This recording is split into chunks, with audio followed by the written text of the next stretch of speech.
I have the wise man still in the studio. I'm talking about Idaosa Osamanze and Sam Uruje. So lots of wisdom is coming into the discussion today. Now, before we went on the break, we're looking at infrastructure as we look at economic diversification in Nigeria. And Idaosa Osamanze was leading a thought line that talked about Nigeria's inability to reap the gains from crude oil, and that speaks about value addition. We've not really explored the area of value addition, but what is the role of infrastructure to Nigeria being able to really diversify its economy through value addition?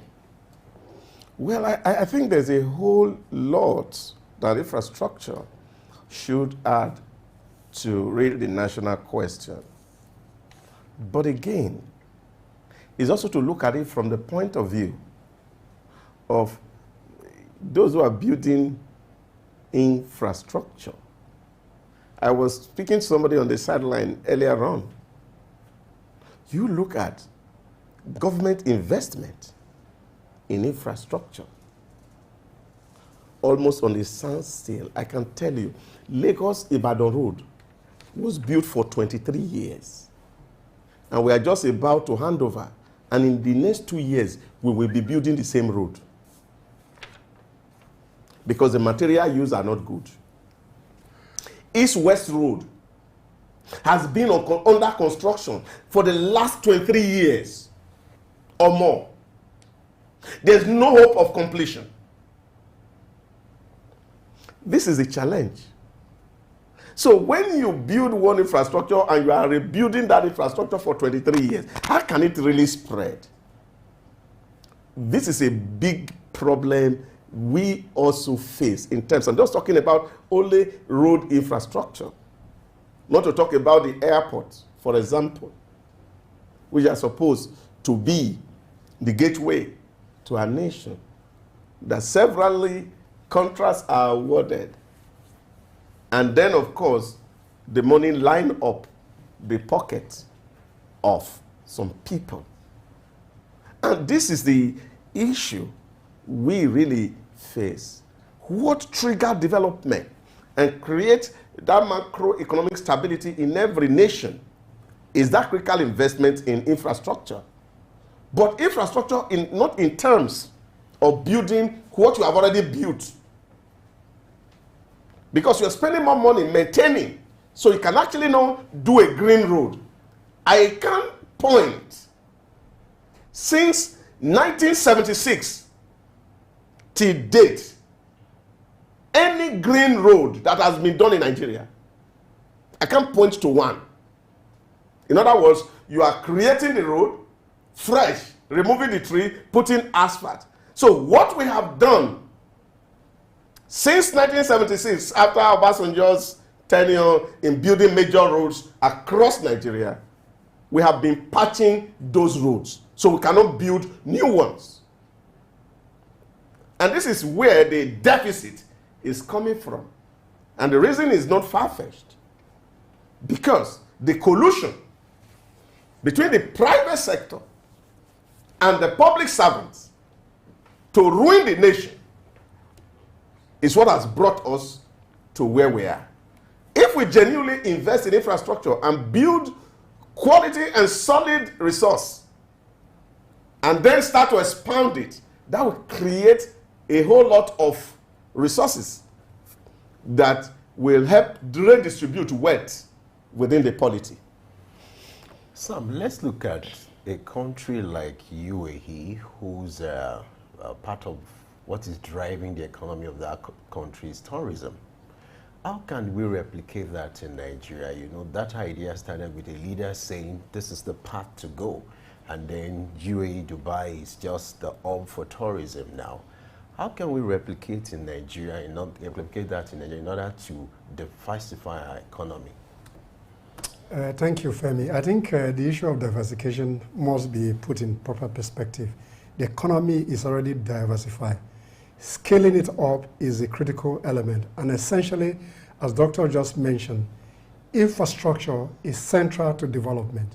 So tourism, on the other hand, for you to benefit from tourism as a way of creating prosperity for a nation, then the infrastructure must be top-notch. They must make adequate investment in terms of infrastructure for that industry. Two, we have the Tourism Development Commission or Corporation, whatever the name is called.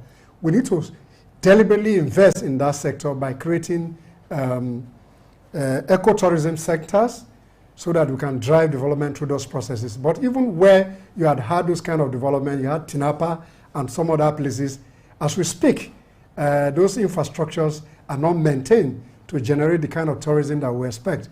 So in addition to infrastructure, do we really have a deliberate policy in place to drive development from the tourism sector? These are the key conversations that we must have as a nation going forward. Just to do the comparative analysis between Nigeria and the UAE, I'll give you two very salient examples from the UAE. Take, for example, the building sector, where you are having developers come to build. Because most of the buildings you see in the UAE, they are not built by the UAE government. It's public-private partnership. Now, what the government did in the UAE was simple. For those who are going to play in that sector, you said, oh, government had to give you land because government owned the land. And say, government says, I'm not selling land to you. I'm going to give you land. Calculate it, and that translates into 24% equity holding by the government. So we give you land to build your house. So whatever rent or profit that is made from that, government takes 24%. Because that's their contribution to investment. So you can see people go to the UAE and they want to buy land. Of course, when the real estate people were trying to rip off people, like you can see everywhere, government ensured that they put sanity in that area. And they said, now, you can't pay money directly to a real estate company in the UAE, even if you are a private person buying property from the company. What you do, you pay to the Ministry of Land in Dubai, for example. And then, of course, you, who is the developer, have to show government that you are making some substantial progress before funds can be released to you. In other words, the government collateralized the investment of the investing public by warehousing all the collections. The money does not go straight to the developer. Here, what you have, people are selling land and say they are building home for you. 3 years, 10 years, you can't even see the house. And the developer are using the money to buy good cars and they are driving on the road. That is not happening in the UAE. So you can see tall buildings everywhere. Government owns 24% stake in it. So that gives people the privilege to come. And of course, you know that in the UAE, there's no corporate tax. There's no income tax. So what they do is that, so you can repatriate your profit 100% wholesale. And the government does not hold you. So that creates incentive for people to practice. They also have the concept of the Salik, which is the clean road concept. We want to build some clean road in the UAE, and this road will be tagged. Not the kind of toll gate we have here. They are electronic toll gates without stoppage. And citizens who register vehicle in the UAE have a tag on every single car that drives on the UAE. And on the Salik, you have camera that take those tags, and automatically the cash is deducted from your wallet straight to government coffers. There's no hand of anybody collecting that toll. It's electronically collected. And as we speak, Dubai alone gets over $800 billion on Salik annually. And this money is channeled into other infrastructure building.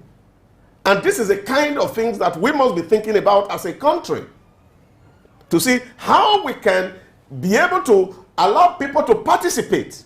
And this fund come to the government, we will use it to build further infrastructure, people get work, the economy is oiled and robust and is driving, and then of course we can see the common prosperity we are talking about. But as long as we are still doing this manual thing, we will not be able to really account for who pay to or who do not pay. And some of our roads are not paid, and therefore we are all driving in bad roads. You can't find that in the UAE because the Salik had been, they did one road produced another one road produced. Now, what has it done? They have made so much money that they cannot even build more infrastructure in the UAE as we speak. Now they are exporting the money to build infrastructure in other places. That's why you find the Dubai Water and Electricity Regulatory Agency, for example, DEWA, is investing so much in India. They are building cold storages everywhere. They are investing in port and airport facilities outside because they have made so much money within, and now they are looking for where to put this money for investment. Okay, this is one development model that we have seen work very well for the UAE. There are several developmental models. Why is it that Nigeria has not been able to adapt or adopt some of these development models to boost its economy? Take, for instance, manufacturing sector. We are still, to a great extent, import dependent. How do we move away with that? Are there certain models that we've seen work in other countries that we can copy? Maybe not in entirety, but perhaps tweak some part of it to adapt it to our own peculiarities. The models are there. I think the question again comes to leadership and the capacity for people to take those models to work for their citizens. So I think the challenge here is that how do the leadership think about development with a view to using those models that are successful elsewhere. You replicate those models, or you adapt them to your immediate community. So the challenge essentially is still leadership, the capacities to use those models to benefit the citizens. So the conversation is, to what extent is leadership ready to use those models that are successful elsewhere, adapt them to the immediate environment? That is what is the core issue that we need to take more seriously. What kind of public service do we run that can shape policy in line with new development agenda that are beneficial to our country? Those are the issues. All right. Idauza, I would like you to talk about some of the critical sectors that can provide economic diversification for Nigeria. You know, apart from oil and agri, what are some of the critical sectors that can also bridge the gap for Nigeria? I think Sam has already spoken to that issue already. We are already very diversified. Agric is there. We are talking about manufacturing, which of course some are happening here. Now again, even to compare with United Arab Emirates, the UAE, you know, really, UAE, they don't really pride themselves in producing anything. What UAE pride itself in is using their internal mechanism to determine the price of what is produced elsewhere. So you produce for the UAE market, they determine what the quality would be, they determine what tax they are going to impose on what is coming into UAE to make the goods competitive and within the reach of the common man. So their economy is driven by imports, but they are making substantial progress because of the way the policies are run. They remove all manners of encumbrances to ensure that whatever thing that, let me give you, for example, importation of cars into the UAE. There is only 5% duty on any car from arrival to reaching your park. No other collection. That's all. Now, when you compare that with what we are doing here, you see several impositions, facts that makes the cost of car really very exorbitant. So you find that because they bring in the car is cheap, people take it away from UAE, and it's also cheap, and so it arrives at the airport cheaper. And that's why you see Benin has been doing to us over some several years now. So when you have a policy here, what they just do, they lower their prices down there, so it's easier to come in through the road into this place than bringing it through our ports. And I think those are the issues that where we really need to work on and focus on. So the manufacturing sector is critical. Take, for example, textiles. Look at Bangladesh. They're spinning and they are making clothes. That's what the economy is doing. And it's turning around. And the fastest growing economy in the world as we speak. So these are areas where we should do investment. Especially, we have not even explored the value chain of our even agric, for example. People come from Vietnam to Nigeria to buy cashew nuts. And if you go and check what is growing the economy of Vietnam is cashew nut sales. They buy it from here, clean it up, and they bring it back to us, and we are buying them. You see, what they call it, ginger. Taken raw from Kaduna here, clean outside, and we bring it back into our supermarket and shops. This is where we need interventions. Where, of course, we are not just selling crude commodities or primary commodities to the international market. We start to add values to it and sell. Now, the mathematics have been done severally. You can imagine, for example, Cote d'Ivoire taking about 2 billion from cocoa sales. And the person who is converting it to chocolate is making 6 billion from chocolate sales. So that's a huge industry. And we've tried, Ghana has been trying to produce chocolate, but they've not gotten it right. And this is where I'm talking about innovation and creativity. So this, for me, is where we need to actually see how do we invest in the value chain. We have not even explored agriculture. As we speak, I was speaking to somebody just now. Corn, ordinary corn in Nigeria is still on the essential commodity list, in which case you cannot export corn from Nigeria as we speak. And this is why, for me, it's really very painful when people say, oh, we don't unemployment everywhere. We cannot even plant corn. That's how bad it is. There's so much market for corn in Africa because corn meal is almost the food of the Eastern Africa. Last time somebody called me from Venezuela and said, can I get 100 ton of corn?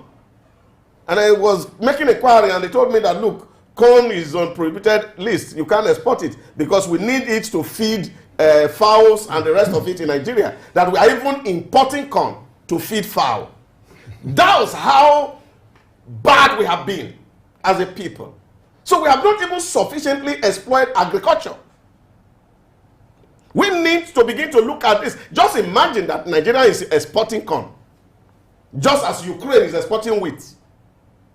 And we make so much value out of it.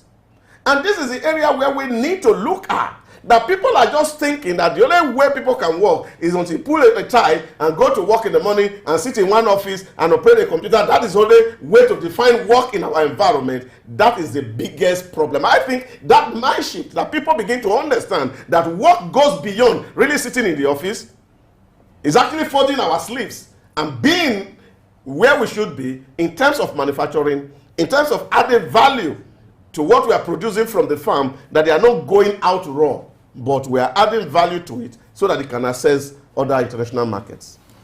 Sam, let me come to you now. Talk to us. How do we bring this message of diversification into the local level, whereby it is not just about the federal government, the local government is involved, the state government, you know, the situation we have now, you have local government and state government, depending on federal allocation, you know, there needs to think about other sources. So how do we bring this message to the local level whereby this issue of, you know, diversifying the economy is becoming a holistic approach from the local level to the state to the federal?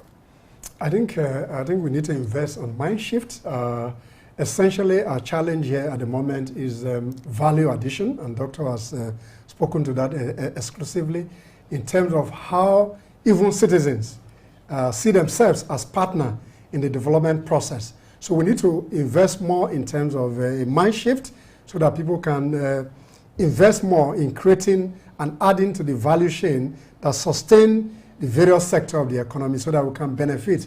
And by benefiting, we can grow the national economy in addition to increasing unshared prosperity, which are essential for development. Sorry. it just spoke to that issue. And that just brings to my mind. Take, for example, I mentioned earlier on, we're planting cassava. What do we use cassava for? Fufu and eba. That's what we use cassava for at the moment. But cassava is a major source of starch, which is critical even to industrialization. How many of such processing do we have? So when people speak about diversification, let's diversify. You don't diversify. It's just looking at where there is opportunity and taking advantage of those opportunities. We don't need policy for diversification. All that we need to do is that local government, for example, can also be sourcing people who will invest in that value chain of agriculture for just people planting cassava alone and converting it to cash. You will see very soon, gari, eba, and fufu will be scarce because we don't have enough cassava to be able to do that. That's one area. Look at it. All our leather shoes, we have eaten it in the form of momo. Oh yes.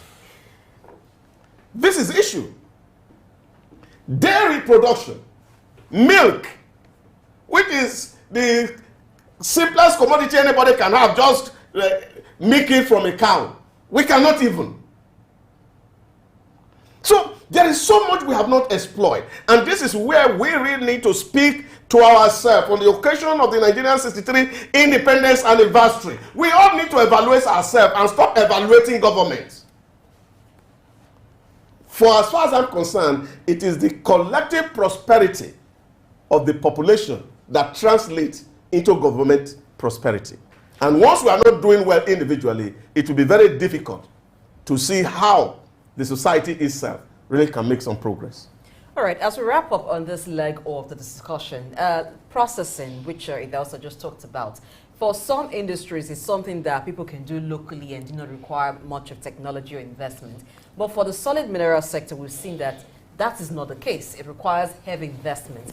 How can government incentivize investment in that sector? Because we're still doing it at the crude level, just mining certain minerals and exporting.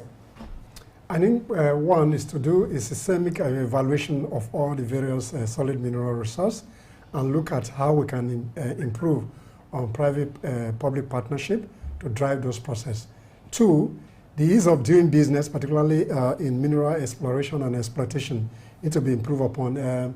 The Petroleum Industry Act has enabled frontier states to benefit from the exploitation of minerals. So government needs to find a way to see how we can drive this down to the citizen, and citizens themselves must take advantage of the opportunities that exist in the various sectors so that we can improve our national prosperity. Thank you very much, Sam Oruji and Idausa Osamanze.